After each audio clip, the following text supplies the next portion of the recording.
The state generally, and I would take it from different levels of education in this country, the different levels are the primary, junior high school, senior high school, and the tertiary. Beginning with the structure that we've had for some time, the system is such that pupils spend 2 years in kindergarten, 6 years primary, 3 years junior high school, and 3 years senior high school. At the end of the 14 years, they sit exams, which is the West African School Certificate Examination, which will then pave the way for them to get access to tertiary education in this country. If you look at the primary level, including the kindergarten, there's a lot of improvement when it comes to access to education. This has come about as a result of a number of policies and interventions that the government, or various governments, have undertaken. A couple of years ago, access was around, I think, 85% to 90%. Now, the access as far as that level is concerned is so high, and so we're looking at about 95% access. And because education is free at that level, you would normally get people completing the primary school to, as it were, automatically get access to the junior high school. Not only a continuation, but at some point it's an exit point, because people complete the junior high school and they do not go to senior high school.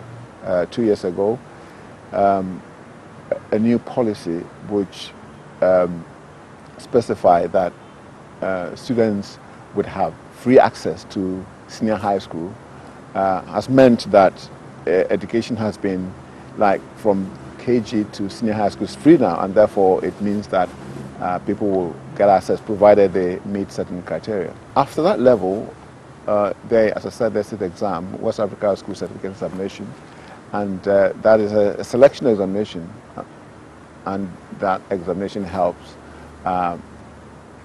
education policymakers to allocate places for these people at the tertiary level. And so, in a nutshell, the education system in this country, particularly the pre-tertiary, has improved in terms of access. Although one will argue that because access has been increased tremendously, there is a slight fall in the quality as a result of access not being matched with resources. Teacher status has been generally low in Ghana as compared to the status of people in other professions. One of the goals of the current teacher education in Ghana is to raise the status of teachers in Ghana. That suggests that at the moment it's not as high as it should be. And there are many reasons why this is the case. People have attributed teacher attrition to the conditions of service of teachers, and therefore the idea is that people are leaving because the conditions of service are not very good. And if that is the case, then obviously the general public will not see teaching as something that is very lucrative or a profession that will enable people to meet all their needs. In that sense, you will say that the status is low from the point of view of the public. But as I said, the current reforms are designed to change that. And one way in which that is going to be changed is the reforms are designed also to make the teacher a better teacher, in the sense that the reforms are designed to create opportunities for teachers to develop themselves better.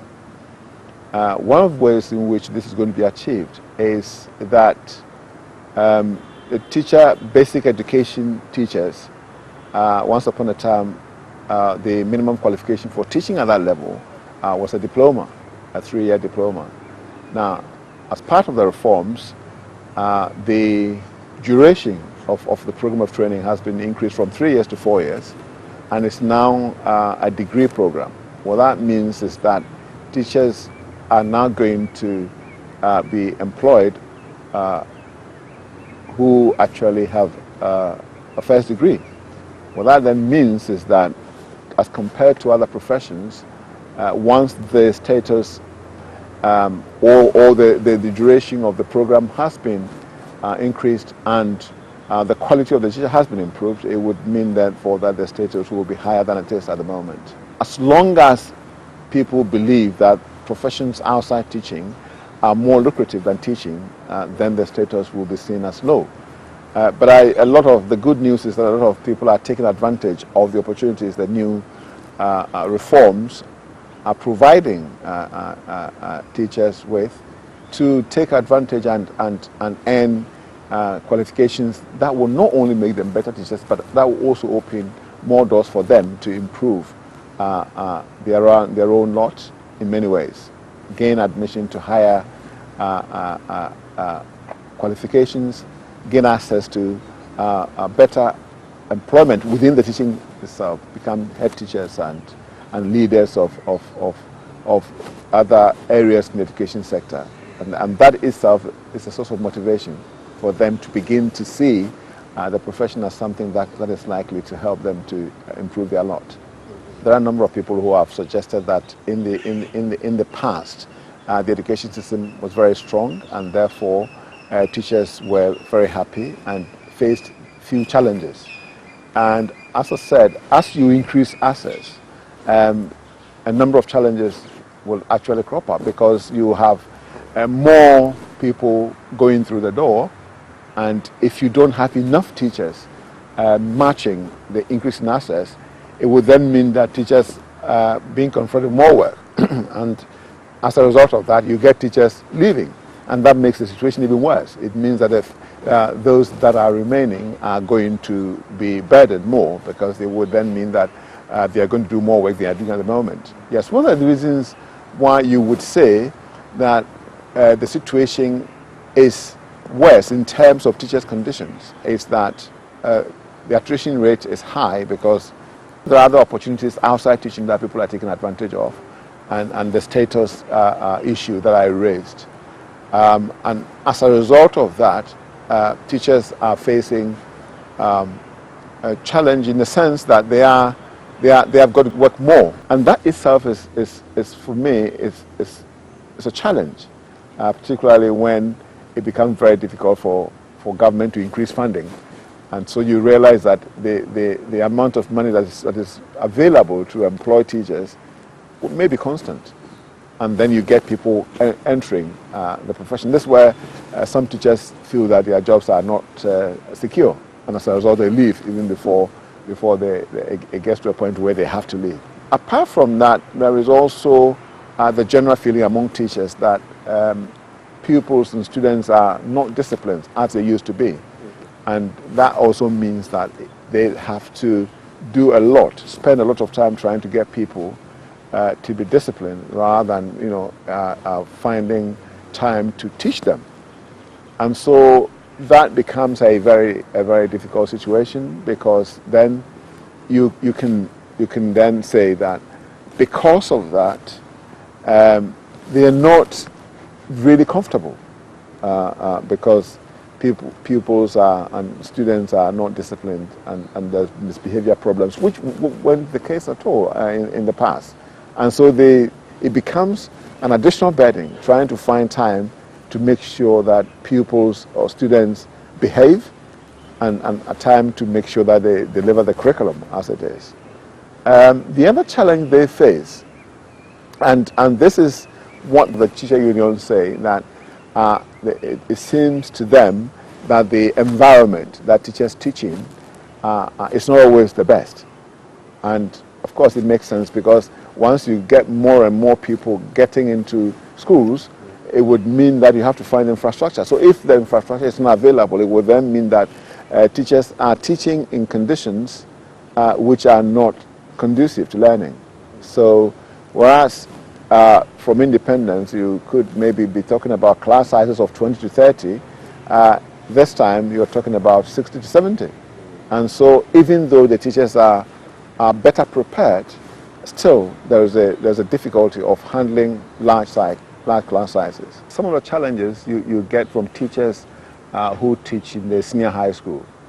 The senior high school education is now free, and that has meant that a lot more people have gained admission to senior high schools than they would have done before. I remember before the senior high schools became free, the maximum number of senior high school students who actually sat this examination, the external examination, West African School Certificate Examination, was around 350,000.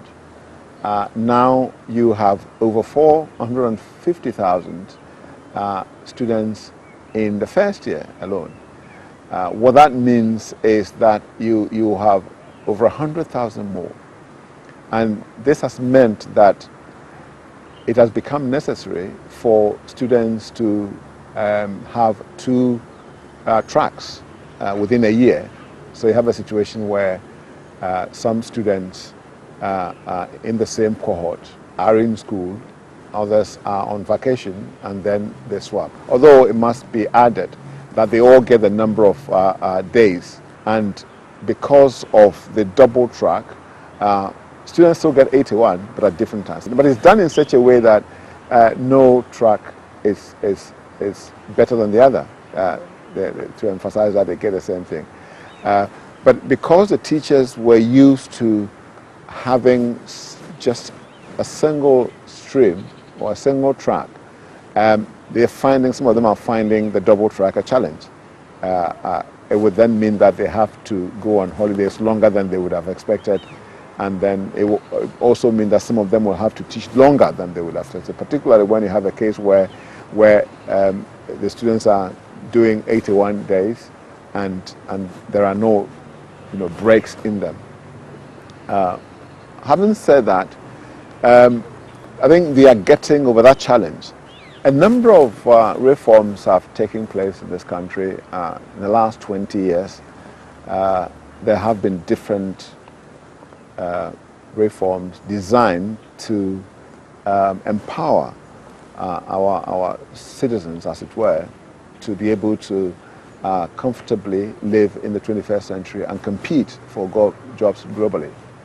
The latest reform that for me can achieve that is one in which the school curriculum, the basic school curriculum, has been looked at, and that basic school curriculum has been changed in such a way that students or pupils will now be exposed to skills that would help them compete globally. Now, once upon a time we had a lot of subject in the school curriculum, and so the school curriculum was overloaded. And now that has changed slightly because the new curriculum has put a lot of emphasis on depth rather than breadth. It then means that students are studying fewer subjects, but at the same time studying them in such a way that they will be able to apply them and also have the time to try and develop soft skills which will help them to get jobs in the future. And so you have a situation where a lot of emphasis is now being put in the curriculum on creativity, on critical thinking, on problem solving, on people's way of going about things, making sure that students' work ethic is improved. And if we're able to maintain that, it would then mean that students will come out of the education system not only as people with academic knowledge, but people who also have the skills that will help them to compete in the 21st century. So I think a lot of emphasis is now being put on soft skills in addition to the academic programs that we are getting. Before the introduction of the 4-year B.Ed program, teachers actually studied for 3 years and then they trained for 3 years and became teachers. And one of the things that I personally found was a significant limitation was the number of days they spent in schools during the training. In most cases, it was only in the final year that the students had the opportunity to actually go into schools and learn on the job, as it were. The new curriculum is different in the sense that they're going to spend more time in college training to become teachers. But not only that, they're going to spend more time in schools because that's where they belong. I've always believed that teacher training does not belong in universities. The people who are training to become school teachers must be trained in the schools. And I think that's where they belong. The new curriculum is doing exactly that. And so it's promising that even before they come out of the program as fully qualified teachers, they would have had the opportunity to work with teachers and head teachers in schools. And so they will be able to understand the issues when they become qualified as teachers. So that is another thing that we believe that will help. And once that is done, it will then mean that they would now be in the position to deliver the new curriculum at the basic school level, which is designed to produce learners who are creative and who believe in all the good things and the soft skills that will help them get jobs. There is an organization in this country which is working with the government of Ghana. It's called Transforming Teacher Education and Learning, TTEL. Now, TTEL is an organization which is working with the Ghanaian government with the help of UK Aid. And what this organization is doing is to concentrate on teacher education. And so a lot of work has been done in that direction. So even before the new curriculum was introduced, TTEL was supporting colleges to deliver the basic education curriculum in schools through support in the direction of teacher professional development. So teachers were supported one way or the other. And also apart from that, college principals were given the support to enable them manage the colleges very well. And this started yielding results even before the new curriculum was initiated. And there has been a number of studies looking at the way beginning teachers are teaching, for example. Before the intervention, they were just talking at pupils. Now that has changed. Recent research on that suggests that beginning teachers are now using interactive, gender-sensitive, and inclusive approaches, and making sure that the approach is so learner-centered and getting pupils to be involved in the learning, and that for me is a great sign, because that was done even before the curriculum was changed. And now that the curriculum is changed and these methods and strategies have been put in the curriculum itself explicitly, it suggests that new teachers, the teachers that are going to be produced using this curriculum will be very good teachers who will take into consideration every learner's need in delivering the curriculum.